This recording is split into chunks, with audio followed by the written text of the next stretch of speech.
ಈ ದಿವಸ deputy speaker sir Rudrappa Lamani sir ಅವರು ಬೆಂಗಳೂರಿಂದ ಅವ್ರ ಊರಿಗೆ ಟ್ರಾವೆಲ್ ಮಾಡಬೇಕಾದ್ರೆ ಹಿರಿಯೂರು ತಾಲೂಕು ಜೆ ಹಳ್ಳಿ ಹತ್ರ ನೇಚರ್ ಕಾಲಿಗೆ ನಿಲ್ಲಿಸಿರ್ಬೇಕಾದ್ರೆ ಸಡನ್ನಾಗಿ ಆ ಕಡೆಯಿಂದ ಟೂ ವೀಲರ್ ಬಂದು ಸರ್ಗೆ ತಾಕ್ಸಿದ್ದಾರೆ. ಅದಾದ ನಂತರ ಅವರು ನಿಯಂತ್ರಣ ಕಳೆದುಕೊಂಡು ಬಿದ್ದಿದ್ದಾರೆ. ಬಿದ್ದಾದಮೇಲೆ ಅವರಿಗೆ ತಲೆಗೆ, ಮಂಡಿಗೆ ಮತ್ತು ಗಲ್ಲಕ್ಕೆ ಏಟ್ ಆಗಿರ್ತದೆ. ಇಮಿಡಿಯೇಟಾಗಿ ಅವರಿಗೆ ಹಿರಿಯೂರು ಹಾಸ್ಪಿಟಲಲ್ಲಿ ಪ್ರಾಥಮಿಕ ಚಿಕಿತ್ಸೆಯನ್ನು ಕೊಡಿಸಿದ್ದಾರೆ. ತದನಂತರ ನಮಗೆ ದಾವಣಗೆರೆ SS ಹೈಟೆಕ್ ಹಾಸ್ಪಿಟಲ್ಗೆ ಶಿಫ್ಟ್ ಮಾಡಿದ್ದಾರೆ. ಈಗಾಗಲೇ ಡಾಕ್ಟರ್ ಅವರಿಗೆ ಟ್ರೀಟ್ಮೆಂಟ್ ಕೊಡ್ತಾ ಇದ್ದಾರೆ. ಸಡನ್ನಾಗಿ ಅದು ಆಗಿರೋದ್ರಿಂದ ಸ್ವಲ್ಪ ಟೆನ್ಷನ್ನಲ್ಲಿದ್ದಾರೆ. ಹಾಗಾಗಿ ಇಮಿಡಿಯೇಟ್ಲಿ ಅವ್ರಿಗೆ ವಾರ್ಡಿಗೆ ಶಿಫ್ಟ್ ಮಾಡ್ತಾರೆ. ಈಸ್ ಔಟ್ ಆಫ್ ಡೇಂಜರ್ ಅಂತ ಡಾಕ್ಟರ್ ಹೇಳಿದ್ದಾರೆ. ಬಟ್ ಸ್ಟಿಲ್ ಟ್ರೀಟ್ಮೆಂಟನ್ನು ನಡೀತಾ ಇದೆ.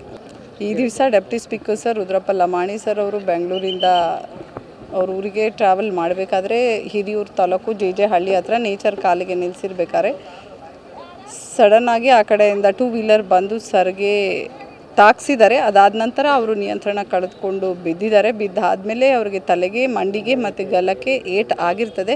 ಇಮಿಡಿಯೇಟಾಗಿ ಅವರಿಗೆ ಹಿರಿಯೂರು ಹಾಸ್ಪಿಟಲಲ್ಲಿ ಪ್ರಾಥಮಿಕ ಚಿಕಿತ್ಸೆಯನ್ನು ಕೊಡಿಸಿದ್ದಾರೆ. ತದನಂತರ ನಮಗೆ ದಾವಣಗೆರೆ SS ಹೈಟೆಕ್ ಹಾಸ್ಪಿಟಲ್ಗೆ ಶಿಫ್ಟ್ ಮಾಡಿದ್ದಾರೆ.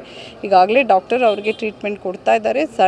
ಸಡನ್ನಾಗಿ ಅದು ಆಗಿರೋದ್ರಿಂದ ಸ್ವಲ್ಪ ಟೆನ್ಷನ್ನಲ್ಲಿದ್ದಾರೆ. ಹಾಗಾಗಿ ಇಮಿಡಿಯೇಟ್ಲಿ ಅವ್ರಿಗೆ ವಾರ್ಡಿಗೆ ಶಿಫ್ಟ್ ಮಾಡ್ತಾರೆ. ಈಸ್ ಔಟ್ ಆಫ್ ಡೇಂಜರ್ ಅಂತ ಡಾಕ್ಟರ್ ಹೇಳಿದ್ದಾರೆ. ಬಟ್ ಸ್ಟಿಲ್ ಟ್ರೀಟ್ಮೆಂಟನ್ನು ನಡೀತಾ ಇದೆ.